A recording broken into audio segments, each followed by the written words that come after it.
Hello everyone, it's morning 3:58. উঠি পঢ়া টেবুলখন মিলাই ললো। আজিৰ পৰা প্ৰাচীন ভাৰতৰ ইতিহাস, প্ৰাগ ইতিহাসৰ পৰা আধুনিক ভাৰতীয় সাম্ৰাজ্যলৈকে ৰিভিজন ষ্টাৰ্ট কৰিবলৈ লৈছো। বিফৰ ষ্টাৰ্টিং মই মেইনছৰ কুৱেশ্যন এটা প্ৰেক্টিছ কৰিবলৈ লৈছো। যেটো ঠাণ্ডা বেছি, সো গৰম পানী এগিলাছ খাই লৈছো। মেইনছৰ কুৱেশ্যনটো বটদ্ৰৱা থানৰ বিষয়ে হয়।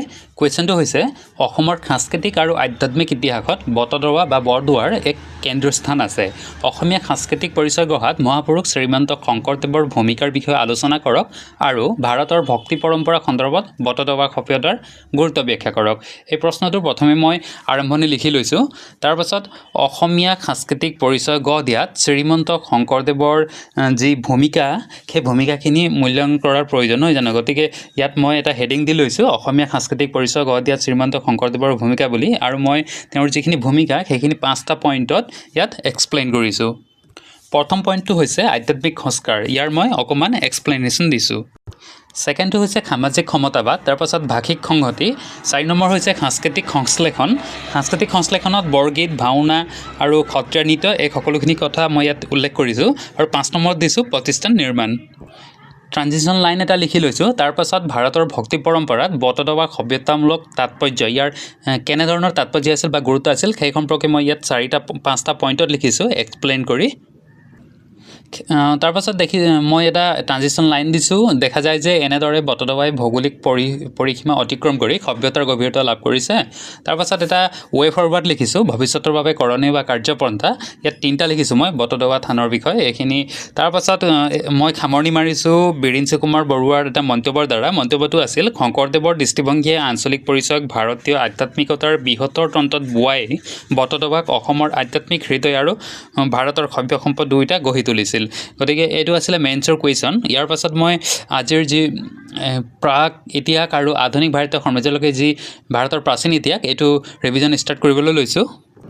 ভাৰতীয় প্ৰাচীন ইতিহাসৰ যিহেতু মই অলৰেডি ইনষ্টিটিউশ্যনত কোচিং কৰি আছোঁ, গতিকে ভিডিঅ'সমূহ মই চাই ল'ম বুলি ভাবিছোঁ। ভিডিঅ'ৰ লগতে মই নোটছখিনিও চাই লওঁ। নোটছখিনি মই এনেদৰে বনাই লৈছোঁ। ইয়াত গোটেইখিনি মই গোটেই ইতিহাস, প্ৰাগ ইতিহাস, আদি ইতিহাস আৰু ভাৰতৰ যি ইতিহাসৰ কাল বিভাজন সেইখিনি, তাৰপাছত প্ৰাচীন ইতিহাসৰ প্ৰাগ ইতিহাস, হিন্দু সভ্যতা, বৈদিক যুগ, আধুনিক ভাৰতীয় সাম্ৰাজ্য, এই গোটেইখিনি মই এনেদৰে বনাই লৈছোঁ। ইয়াত গোটেইখিনি ডিটেইলছত লিখা হৈছে আৰু মেপ ৱাইজত লিখা হৈছে, আৰু ইয়াত গোটেইখিনি মই ডিটেইলছত সৰুকৈ লিখি লৈছোঁ। এনেদৰে আপোনালোকে বনাব পাৰে, মেপ ৱাইজত গোটেইখিনি লিখা হৈছে। গতিকে এইখিনি মই আজি ৰিভিজন কৰিবলৈ লৈছোঁ। প্ৰথম দুবাৰ ৰিভিজন কৰা হৈ গৈছে। তাৰপাছত এইটো 3 নম্বৰ বাৰ মোৰ ৰিভিজন। ইয়াত টোটেল মোৰ 12-15টামান ভিডিঅ' আছে, প্ৰতিটো 2 ঘণ্টাকৈ লেন্থৰ। এইখিনি মই প্ৰায় সম্ভৱ 2 দিনত শেষ কৰিম বুলি ভাবিছোঁ। আজি যিহেতু ৰাতিপুৱা 4টাত উঠিছোঁ, ৰাতিপুৱা 4টাৰ পৰা ৰাতি 10টালৈকে কণ্টিনিউ পঢ়া সম্ভৱ হ'ব নহয় নাজানো, কিন্তু চেষ্টা কৰি চাম। আজিৰ পৰা ষ্টাৰ্ট কৰিছোঁ। ডেইলি আপোনালোকক আপডেট দিবলৈ চেষ্টা কৰি থাকিম বাৰু। মই যিহেতু এবাৰ সৰুকৈ নোটছ বনাই লৈছোঁ, গতিকে ইয়াত অকল চাইহে গৈছোঁ, ভিডিঅ' চাই গৈছোঁ আৰু নিজৰ নোটছখিনিৰ ওপৰত মই চকু ফুৰাই গৈছোঁ। নতুনকৈ কোনো লিখা মেলা একো কৰা নাই, নোটছ বনোৱা নাই।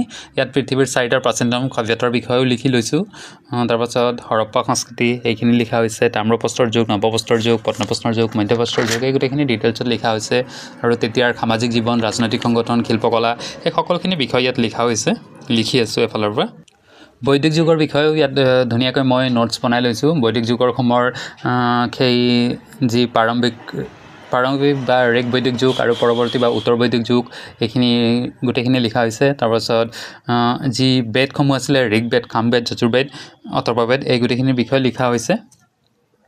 কেৱল পঢ়ি থাকিলেই নহ'ব, ৰিভিজনো কৰিব লাগিব। গতিকে মাজে মাজে ৰিভিজন কৰি থকাটো প্ৰয়োজন, নহ'লে পাহৰি যোৱা সম্ভাৱনাই বেছি থাকে। যিহেতু ইমান ভাষ্ট এটা চিলেবাছ, গোটেইখিনি সদায় মনত ৰাখি থোৱাটো সম্ভৱ নহয় কেৱল এবাৰ পঢ়িয়ে। গতিকে বাৰে বাৰে ৰিভিজন কৰি থকাটো প্ৰয়োজন, খুবেই প্ৰয়োজন। গতিকে আপোনালোকেও কৰিব। আৰু যদি স্পেচিয়েলি কিবা সৰু বিষয়ত আপোনালোকে যদি ভিডিঅ' বিচাৰে তেতিয়া জনাব, মই নিশ্চয় বনাবলৈ চেষ্টা কৰিম, ইনফৰ্মেটিভ টাইপৰ।